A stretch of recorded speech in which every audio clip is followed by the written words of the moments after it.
Memasuki hari ke-18, perang antara Amerika Serikat, Israel, dan Iran terus meningkat dengan intensitas yang semakin tinggi. Serangan terjadi di berbagai wilayah dan tidak lagi hanya menyasar target militer, tetapi juga berdampak pada warga sipil.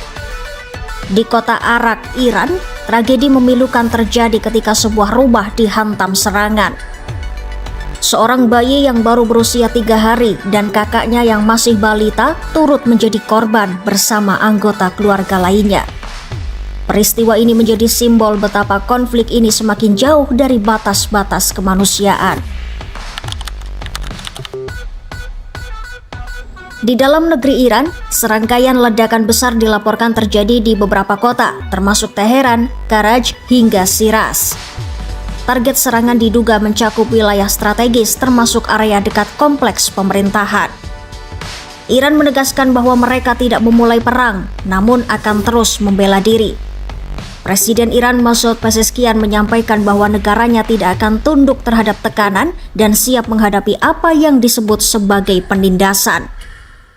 Situasi semakin memburuk setelah investigasi menemukan serangan terhadap sebuah sekolah dasar di Minab yang menewaskan sekitar 170 orang, sebagian besar adalah anak-anak. Secara keseluruhan, korban jiwa di Iran kini telah mencapai lebih dari 1.000 orang dengan puluhan ribu lainnya terluka. Di lain sisi, Israel tidak hanya fokus pada Iran, tetapi juga memperluas operasi militernya ke Lebanon Selatan. Serangan ini menyasar kelompok Hizbullah yang didukung Iran. Militer Israel bahkan telah memulai operasi darat terbatas di wilayah tersebut, memicu gelombang pengungsian besar. Lebih dari 1 juta warga Lebanon dilaporkan meninggalkan rumah mereka demi menghindari konflik. Sementara itu, serangan balasan juga terjadi.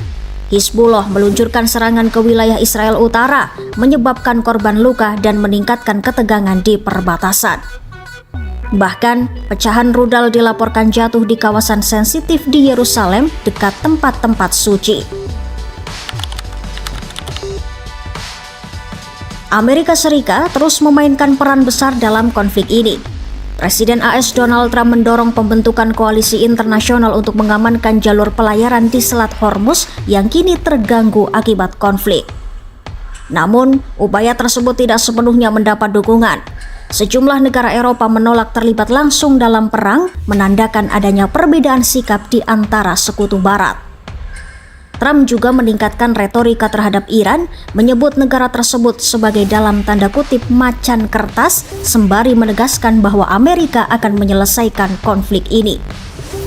Bahkan, ia menunda kunjungan luar negeri demi fokus pada situasi perang yang terus berkembang. Konflik kini telah meluas ke kawasan Teluk. Serangan drone dan rudal dilaporkan terjadi di Uni Emirat Arab, Qatar, Kuwait, hingga Bahrain. Beberapa negara berhasil mencegat serangan tersebut, namun dampaknya tetap terasa. Kebakaran di fasilitas minyak, penutupan wilayah udara, hingga korban jiwa akibat puing-puing rudal menjadi bukti bahwa perang ini tidak lagi terbatas pada satu negara. Di tingkat global, dampak perang mulai terasa signifikan. Harga minyak dunia melonjak tajam hingga sekitar 50% dipicu oleh gangguan distribusi energi dan ketegangan di Selat Hormuz, jalur vital perdagangan minyak dunia. Kondisi ini memaksa sejumlah negara seperti Jepang mulai melepas cadangan minyak strategis mereka untuk menjaga stabilitas pasokan. Selain itu, jutaan warga di berbagai negara terdampak terpaksa mengungsi, menjadikan krisis kemanusiaan semakin besar.